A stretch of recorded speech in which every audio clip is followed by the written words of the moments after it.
ગીર સોમનાથ જિલ્લા પ્રાથમિક શિક્ષણ અધિકારી લાજવાને બદલે ગાજ્યા। ઉના તાલુકાના યુવા આગેવાનો અને સામાજિક કાર્યકર્તા રસિક ચાવડાએ જિલ્લા પ્રાથમિક શિક્ષણ અધિકારી અને નાયબ જિલ્લા પ્રાથમિક શિક્ષણ અધિકારી દ્વારા કરવામાં આવેલ ભ્રષ્ટાચાર અંગે રાજ્યના મુખ્યમંત્રીને લેખિત રજૂઆત કરવામાં આવતા જિલ્લા પ્રાથમિક શિક્ષણ અધિકારી અરજદારને ફોન કરી કહ્યું, આપણે કોર્ટમાં મળીશું। Story report by Abdul Ghaji, Una. Rasik Chavda, સામાજિક આગેવાન, ઉના। એક જાગૃત નાગરિક તરીકે મેં જિલ્લા પ્રાથમિક શિક્ષણ અધિકારી અને નાયબ જિલ્લા પ્રાથમિક શિક્ષણ અધિકારીના ભ્રષ્ટાચાર બાબતે રાજ્ય સરકારને એક પત્ર લખેલો। પત્રમાં મેં સ્પષ્ટતા કરેલી છે કે ભાઈ આવા કૌભાંડની આશંકા છે। એક કૌભાંડમાંથી એક કૌભાંડ કેજીબીબી કસ્તુરબા બાલિકા શાળા દેલવાડાની છે। એમાં વોર્ડન દ્વારા ડુપ્લિકેટ સહી કરી નાણાંની ઉચાપત કરવાનું એક પ્રકરણ હતું। આ પ્રકરણમાં નિવેદનો અને બધું થતા મેં માહિતી માંગતા એમાં મને મળેલું કે એમાં નાણાકીય ઉચાપત થઈ છે અને ડુપ્લિકેટ સહી હેડ ટીચરની કરવામાં આવેલી છે એવું સ્વીકારેલું છે વોર્ડનવે। હવે આ બાબતે જિલ્લા શિક્ષણ અધિકારીએ માત્ર ને માત્ર આ પ્રકરણમાં તાકીદનું કરવાનું કહી અને આ ભીનું હંકેલવામાં આવ્યું છે। આવું જ બીજું જ પ્રકરણ ઉના રામનગર શાળામાં બી બનાવેલ ડુપ્લિકેટ સહીઓ કરી અને વાઉચરોમાં સહીઓ કરી અને નાણાંની ઉચાપત કરેલી છે। આ બાબતો અને બીજી અન્ય તંબુ શાળાઓ, સ્પેશિયલ ટ્રેનિંગ પ્રોગ્રામ વગેરે બાબતે મેં સરકારશ્રીમાં રજૂઆત કરેલી હતી।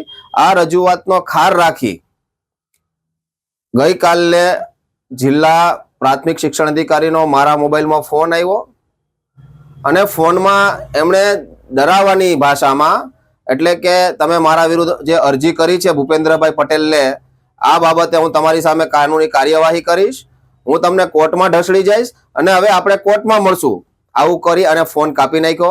બાદમાં મેં ફરી એમને ફોન કર્યો છતાં એમણે એવું જ કીધું કે આપણે કોર્ટમાં મળશું। એટલે જાહેર સેવક તરીકે આ અધિકારીઓ ફરિયાદીને ધમકાવવાની ભાષામાં જે વાત કરવામાં આવી છે, આ બાબતે મારી પાસે સંપૂર્ણ પુરાવાઓ છે। આ પુરાવાઓ સાથે મેં મુખ્યમંત્રી કાર્યાલયે રજૂઆત કરી છે, પરંતુ આ ઓફિસમાં કંઈક ને કંઈક ભ્રષ્ટાચાર ચાલતા હોય એમનો ખાર રાખી અને મને ડરાવવા ધમકાવવાની કોશિશ કરવામાં આવી છે ડીપીઓ ઓફિસ દ્વારા। ત્યારે આ બાબતે હું ઉચ્ચ કક્ષાએ રજૂઆત કરવાનો છું, ગાંધીનગર રૂબરૂ જઈને પણ રજૂઆત કરવાનો છું। શું આ રાજ્યમાં કોઈ રજૂઆત કરવી કે આશંકા પ્રગટ કરવી એ ગુનો છે? જ્યારે દેશમાં ભ્રષ્ટાચાર મુક્ત કરવાની વાતો ચાલતી હોય અને શિક્ષણ તો બાળકોનું ભવિષ્ય નક્કી કરવાનું હોય છે, અને જો શિક્ષણમાં જ આવો ભ્રષ્ટાચાર હોય અને જો ડીપીઓ છાવરતા હોય તો ડીપીઓ સામે કાર્યવાહી થવી જોઈએ એવી મારી માગણી છે અને આશંકાઓ વ્યક્ત કરી છે।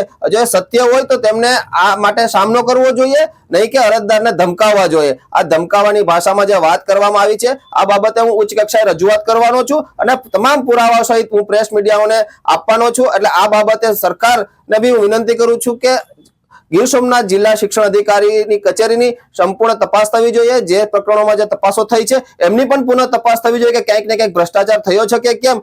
એ હું રાજકીય માણસ તરીકે મારી જવાબદારી છે કે ભાઈ અવાજ ઉઠાવવો, આવું શંકાઓ વ્યક્ત કરવી, પરંતુ નાયબ જિલ્લા શિક્ષણ અધિકારી અને જિલ્લા શિક્ષણ અધિકારી દ્વારા મને ફોન કરી અને ગઈકાલની આગલા દિવસે જે વાત કરવામાં આવી છે તે ખૂબ ગંભીર બાબત છે।